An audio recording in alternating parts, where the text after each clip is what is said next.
I answer questions about selling a business here in Nashville, maybe selling roofing businesses or restaurants. And these are just common questions, things that I see. So I've kind of got some notes of like, okay, these are questions that are being asked, and I'm just going to talk through them and try to answer as many of the common questions that I see as I can. So one is, what's the first thing that I think of when a business owner says that they're thinking about selling? First thing I think of is how far from now are we really, or how far ahead are we thinking? Is this, I need to sell now? Then there's probably some urgency.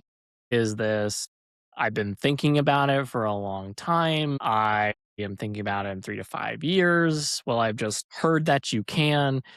For me as a broker, that tells me a lot about where they are in their process and how much I can actually help them. So someone's like, I need to sell now. There's an urgency there. And then we're kind of working with what we've got in terms of where the business is. And then if it's like, I've just heard about this thing, then it's like, all right, let me just tell you a little bit about the overview of the process and what it's like and what makes something sellable. If it's 3 to 5 years, it's like, okay, let me introduce you to some folks who can get everything squared away. So we're selling like an optimized business. But that is kind of what I think of when someone first tells me, I want to sell my business. I'm like, what's the time horizon? How far are we from doing that? Because then that drives a lot of the rest of the conversation. And what does that person need? And also kind of how serious they are about it. Another one is now a good time to sell in Nashville? So right now, at the time of recording here, it's about halfway through the year. We're in the summer. Yeah, it's a good time. Rates are in a good place, which is kind of one of the big drivers of kind of multiples of business sales. And, I am not one that says you should try and time the market, but I would say it's not a bad time. So this is as good a time as any. There's not anything like gangbusters going on unless you're like of a particular size in a particular industry. And I mean, it's like a really narrow band. But yeah, for the most part, it's a good time, Nashville and otherwise, to sell a business. Okay, but the businesses, so another one is, okay, so I get this thought is I hear private equity is buying up, like offering a ton of money for businesses like mine. How strong like yours is like really a big question. So it could be a really great time in HVAC and roofing and restoration. Those are all kind of hot industries right now. But okay, so here's like kind of the this like kind of the layers of buyer, profiles in hot industries. If you are a regional player that does all the things in your industry, so if you are in like roofing, for example, if you do commercial and residential and foam and insurance and like you do it almost nationwide across a really broad region, then maybe you might be getting bought by private equity directly. If you are like a big player within like Nashville, for example, then you might get bought by that other regional or national player. And that regional or national player that's owned by private equity is called like the platform. And then you might be bought because you bring in a whole new market. If you are one of many in a Nashville, in a Texas, Austin, Texas, Houston, Texas, whatever, the market's okay. It's like a popular industry still, but you are not getting like private equity, ridiculous, stupid money. You can still sell. It's still a great business to sell, but you're still in like a small business tier of sales. And so I hear private equity is buying up tons of whatever. That may be true, but oftentimes when I get asked that question, it's yes, they're buying up lots of people who are 5 to 10 times larger than you. So that creates downstream effects of the popularity of the business and makes it very sellable. It doesn't mean that you are also getting, stupid money. Yes, there are industries that are really hot, they'll sell well. That doesn't mean it changes the valuation question of you're now worth some ridiculous amount. You're probably worth more than the next person in like a maybe whatever may qualify as a less desirable industry. But like stupid money is stupid money, right? And it's stupid to expect to get stupid money. I think that's a very reasonable thing to say. How far in advance you should start preparing for a sale? I'd say, you want to do 3 years in advance. Oh, let me say 4 years in advance. So in that fourth year, so year minus 4, of sale, you're going to kind of implement a bunch of systems and start cleaning things up so that by 3 years before the sale, everything's kind of running at that optimal level, reports at that optimal level, financials are at optimal level, files can be accessed for every like note on vehicles and equipment that you have. You have a CRM that you actually use and are organized, and all your work in progress jobs are documented. So then year 3, 2, 1 before the sale, all look amazing. That's probably your best bet. And it also strikes an interesting balance here. So this is something I've been thinking about of like how far in advance. There's also a shift of how much you should like really make sure your tax returns and your internal bookkeeping is aligned. Because if you are personally profiting a lot of money and then you're not paying Uncle Sam probably the right amount in, categorizing expenses well, that becomes a bankability problem. And if you kind of fix that up for, the last 3 years of your business, that really kind of helps you out and paint a picture. The banks aren't trying to like send you to an IRS audit. So, but if you try to kind of run it as like your personal bank account up until the day of sale, that's a problem. And so if you have the time to prepare and there's not an issue forcing you to sell, then I would do, I would say year 4, get ready. Year 3, everything's up and running the way you want to show it to a buyer. That's probably the best time period. But also, I'm a big believer of like if you need to sell your business for whatever reason you need to sell, then like I'm not gonna go be like, I know you have an urgent reason, but just go wait 3 years. That's a long time. But if you're being actively, preparing for it, that's how long I would go for. All right, next question. Well, similar to this, can someone realistically prepare and sell a business within 12 months? Yeah, it's doable. Like for a small business, like the biggest thing you can do is like over 5 years, just like grow the top line of the business and make it a bigger, more profitable business. You can get it ready for sale relatively quickly. It's just a matter of, are we making improvements along the way, or are we just kind of showing this is what it looks like now and painting that picture? Yeah. So, I mean, you can gather the financials, get it cleaned up. And by cleaned up, I just mean kind of explaining what is what, adding notes into it. You get all the tax returns, you gather all the titles on your equipment, you figure out what all your like monthly subscriptions might be, what you owe to other people, what jobs you have in progress. You write out like, and we figure out like, okay, this is how sales work. This is who does what. So yeah, you can get it ready for sale pretty quickly. It just may not be the optimal price that it could be.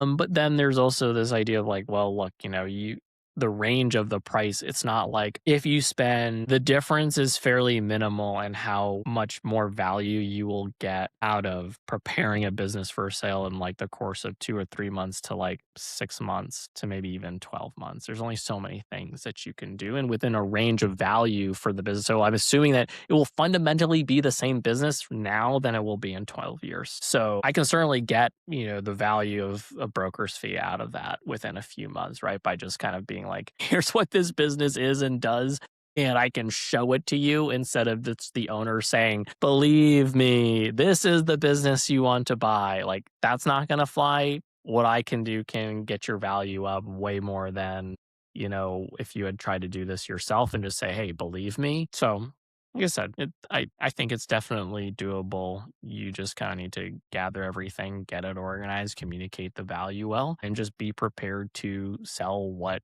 is just currently in existence versus what it could be.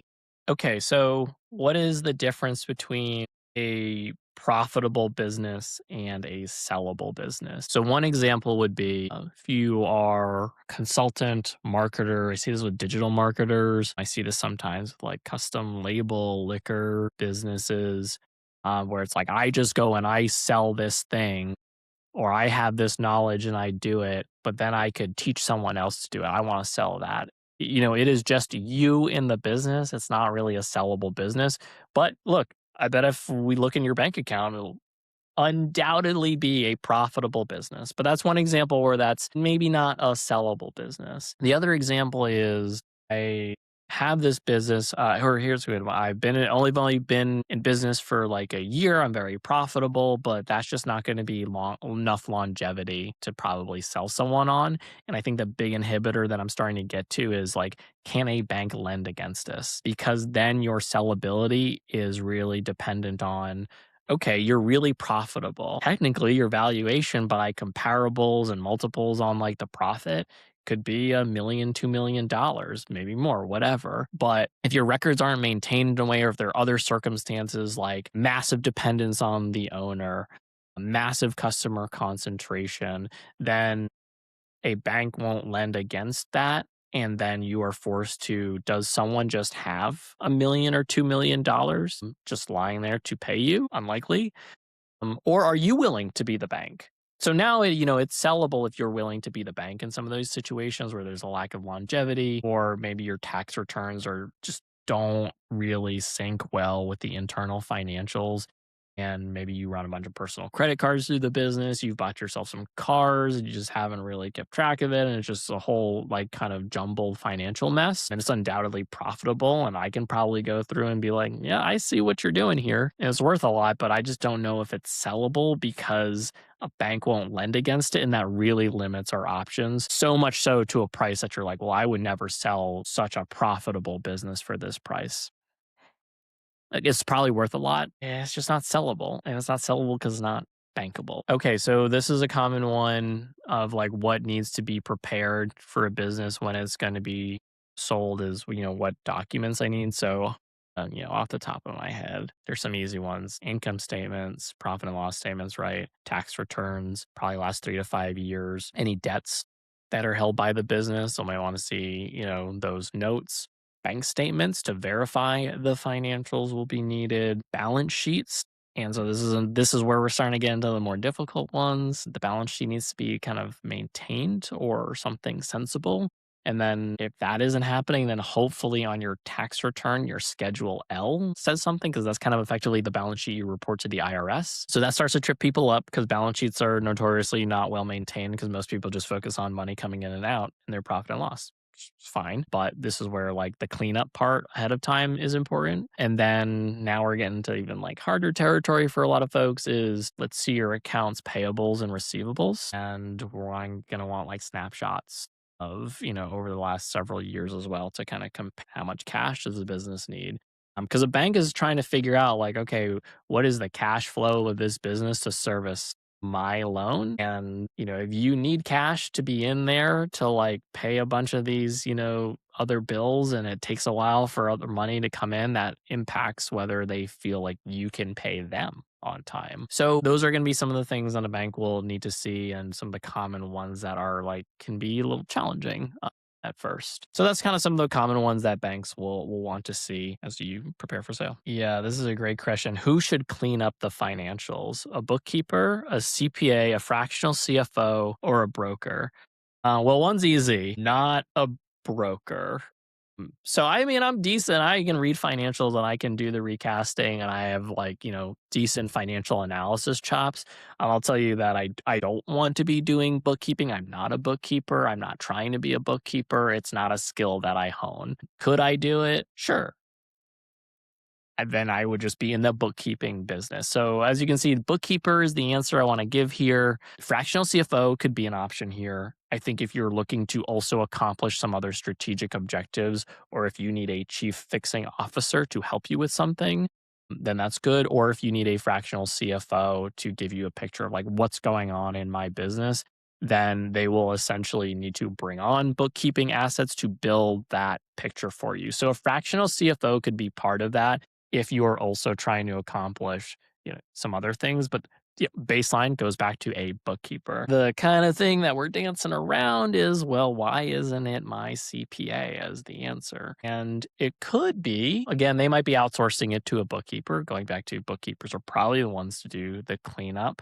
Doing it in conjunction with a CPA who kind of understands what some of the tax filing implications are is a good idea. But a CPA, oftentimes, when we're talking about CPA, we're often talking about a tax CPA. That is who the business owner, that's who you probably, talk to already and are thinking, why can't they do this? They're tax oriented, and you don't need to have great financials to file taxes. And I know that because I see some like terribly organized financials all the time, and I see tax returns filed every year for them. The two can live, I don't know, not harmoniously, but bad books and filing tax returns can live together. So you want a good bookkeeper. You want a bookkeeper who knows what they're doing with a lot of experience, maybe someone specific to your industry. But that's who should be. So every time, like, oh, you got to get these things organized, I'm really talking about a bookkeeper.